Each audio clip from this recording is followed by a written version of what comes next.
Welcome to She Needs Grit. I'm your host, Samantha Varner, profit coach and founder of She Collective. I now run a successful coaching practice, and I'm here to share all that I've learned through my 14 plus years of experience in financial services, public relations, and profit coaching, so you can apply it to building or renovating your business. Profitable businesses are created with just 4 ingredients: grit, confidence, strategy, and simplicity. This podcast is a combination of conversations with gritty entrepreneurial women and no fluff ways to create profit in your business starting today. If you're ready, grab your caffeine and let's get started.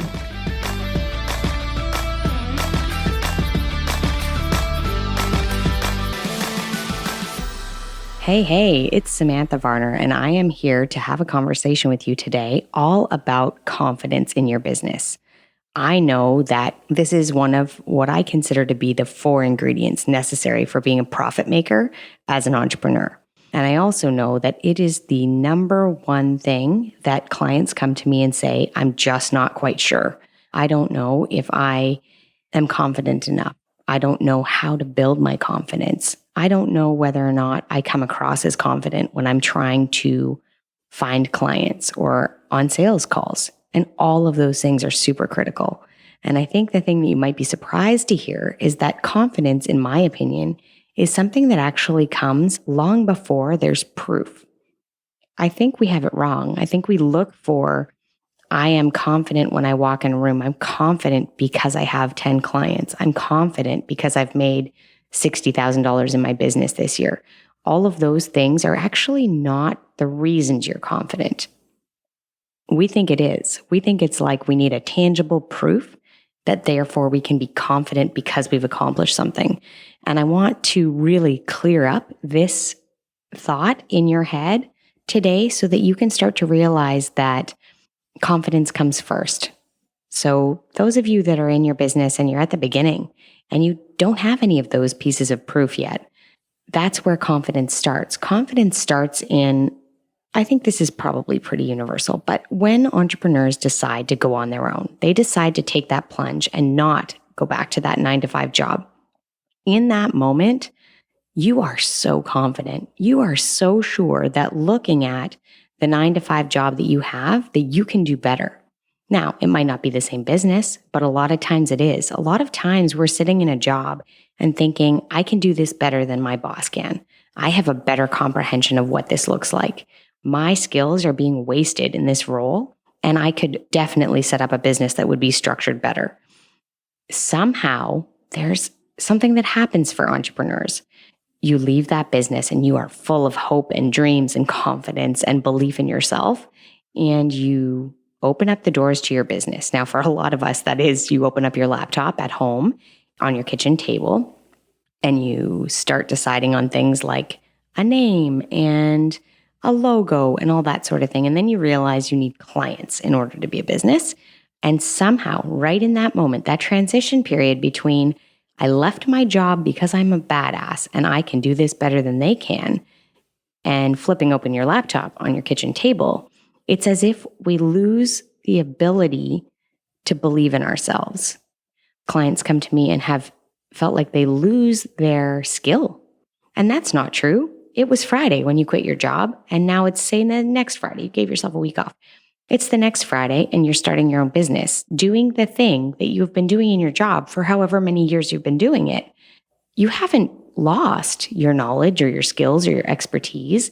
And somehow, because it's just you now standing there talking to a client or a potential client and saying, hey, this is what I do, and this is how I'm an expert, and I can help you with your problem.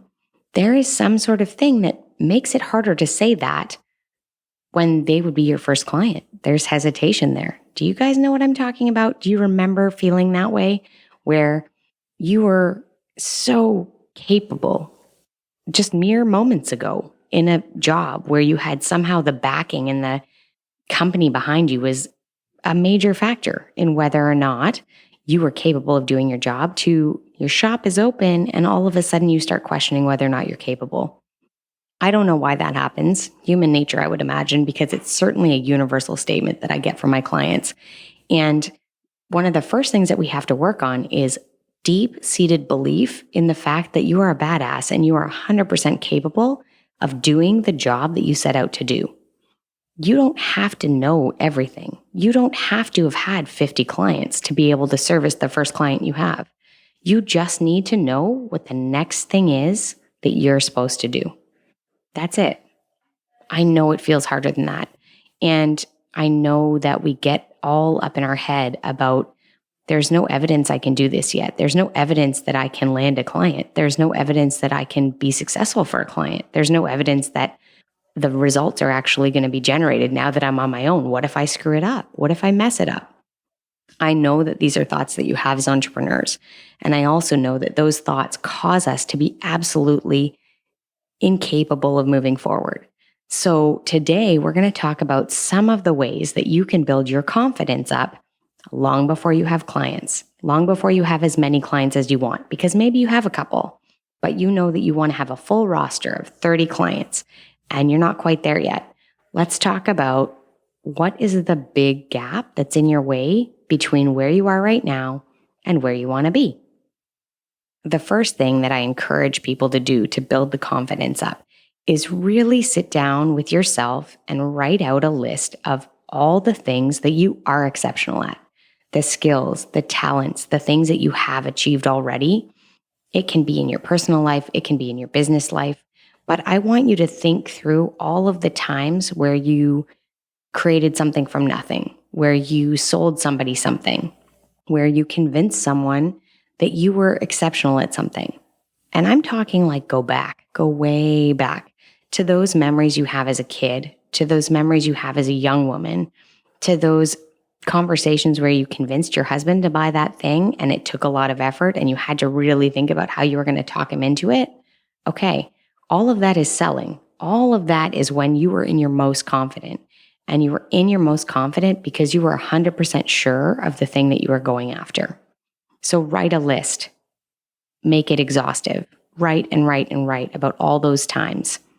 And then what I want you to do is I want you to review that list if you are shaky in your confidence. So go back through and look at that list. One of the things that I keep on my list of confident moves is a long time ago. I feel like I'm telling you a fairy tale, but a long time ago, I was an out of work public relations student. I desperately wanted a job, was struggling to find a job in all honesty. I had been on a lot of interviews and obviously had not done well. So I went to the Public Relations Institute Christmas party and I volunteered to be the person at the front door. So greeting all of the people as they came into the party. I made a point of talking to each and every one, and then everybody put their business card in for a draw. We did the draw at the end of the night, and then I asked the organizer if I could have the business cards. I essentially created a Rolodex in a night. Okay, I might be 100 years old. I used a Rolodex. It is what it is. But what I did is two things that make me feel super proud of that. The first is being bold enough to show up at an event where I was so green and so junior and forced myself to talk to all of those people that I felt like were 10 steps ahead of me. It was not comfortable. I was very nervous. I did it anyway. Then coming up with the idea to take all of those business cards home, that was really ballsy, guys. It was something where I just said it, didn't really think too much about it at the time, took those business cards home.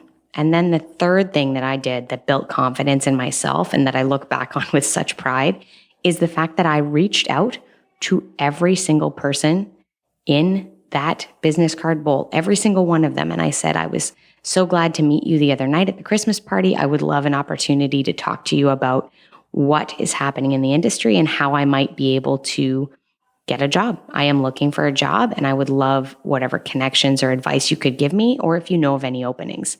And I called every single business card and I got a job from it. It wasn't an amazing job, but it certainly was my first job in public relations. And it showed that I was willing to go through really uncomfortable things in order to make my big dreams happen. So if you make that list and you have stories behind it and you think, yeah, that is so critical. I need that in this moment. I'm not sure. It's the first client consult call I have. I'm going to my first networking meeting. I am doing something scary. keep that list, put it in your phone, keep it so it's handy and you can revise and add things to it as you go, but you can review it. You can boost up your own confidence before you have proof in your business that you should be confident. Please put that into practice and let me know if that works. I always am excited to hear from you guys via email. If that's something that has worked, or if you have a really amazing story about how you were confident long before you had a reason to be, I would love to hear it. So the second section, I think, in how to both build your confidence and continue to have your confidence grow as you are an entrepreneur is through other women. So I am currently reading a book, and I will link it in the show notes, but it is called Huddle. It speaks all about the power of women in a group in terms of supporting each other and engaging in a way that we take energy and passion from each other and build on all of our success. And I think that the best way, if you are struggling with your confidence in your business, is to build yourself a huddle. Create a group of women around you that are inspiring, that are building something of their own, that are a little bit ahead of you, a little bit behind you, but they are driving their dreams forward and they are willing to be your cheerleaders. They are willing to get behind you and talk you up and pump you up and boost your confidence on those days where things go all to hell in a handbasket, because it doesn't matter what stage of entrepreneurship you're in. The beginning part of growing a business is really, really difficult. And that confidence piece, the longer you can maintain your confidence and continue to build it back up on the days where things just don't seem to be going well, it will have a radical impact on your success and the speed at which you have success in your business. And the best way I know how to do that is to engage with a group of women that have your back. So if you're not exactly sure how to do that, if you haven't built that group of women around you, or if you look at the group of women around you and you feel like they're not necessarily the cheer squad that boosts up my confidence. We all know as women out there in the world that there are women that spend time pulling people down and being discouraging or just being kind of negative mindset people. Being surrounded by that will absolutely impact your business. And I recommend to you so strongly to find instead a group of women that is willing to just get behind you and absolutely have you believe that you're enough, that you are doing the right thing, that you are growing, that you are capable of all that you set out to do. And so set yourself up something that doesn't have to be super structured. It doesn't have to be a particular way. But what it has to do for you is create the feeling of, I'm going to call it badassery. Okay. I want you to have women in your life that boost you up and make you feel like you are absolutely able to go out, seize the world, land that client, grow that business, and create that dream. If you don't have that in an actual group of women around you, or you just maybe a lot of your friends are not entrepreneurs, and this can become hard as entrepreneurs, okay? Because if your group is a 9-to-5 kind of group, it is going to become very difficult to have those conversations around growing your business and what do you do next and how do you know when to hire this person, or are you ready to expand? Those sorts of conversations need to happen as an entrepreneur, because otherwise you're just living in a silo. So you need to find women that are doing that around you. Early on in my entrepreneurial journey, a lot of the women that I was surrounded with, I was a stay-at-home mom at the beginning, and I had 4 little kids. So I had a lot of women that were actually moms, right? We were stay-at-home moms. We were at playgroups. We were at parks. We were at that sort of thing. And there did come a point where I had to start seeking out women that had similar trajectories as I did. And they were willing to talk shop with me. The people that I knew that were at home with their kids didn't necessarily want to talk shop with me, or certainly not as much as I wanted to, because it was my newest obsession and that wasn't something they were into. And so one of the ways I actually really found my people in that area was through podcasts. And lo and behold, here we are. And now I'm recording my own podcast. I found women in podcasting that spoke to me. So yeah, I'm not having a direct conversation with them, but the podcast episode would speak to me. It would encourage me. It would drive me forward. It would make me think of things. It would expose me to different ideas and ways of considering my business that I hadn't thought of by myself. And it was a great opportunity to start to get access to ideas that were beyond the realm of what my brain had come up with at that point in my business and push me forward. So don't fret if you think there's nobody really around that I have that is that kind of person or that is super motivated to grow their own business. It's okay. I hope for you that this podcast becomes one of those people, right? I hope that my voice in your ears helps you move your business forward. That's absolutely my goal and my mission. And I am always really open to a dialogue. I am open to a conversation where you are building your business and you want to have some engagement from me on a topic we talked about on the podcast. Reach out. I'm here. Absolutely. And I have a huge network now that I am happy to include women in and to help women grow and to share my network with you guys as an audience and build those huddles. So look for them where you are, expand your horizons of where you're looking, dive deeply into podcasts as a place to have somebody who's speaking the language you want to learn in your ears at all time. You can fold the laundry, you can take the dog for a walk, you can do your workout while having business ideas and growth and confidence stuff playing in your ears and just washing over your brain. It makes a huge difference.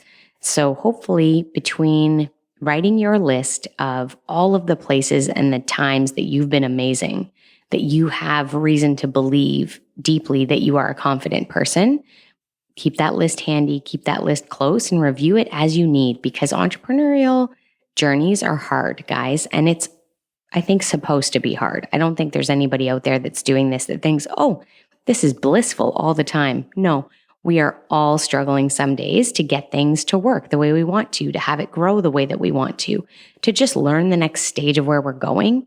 And the more you can build up your confidence and keep it at a level where you can kind of control that, the better off you are. So support yourself with people around you that are growing their business the same way. Support yourself with all of that list of how you are damn amazing and have every reason to be confident in this moment and add to that list as those successes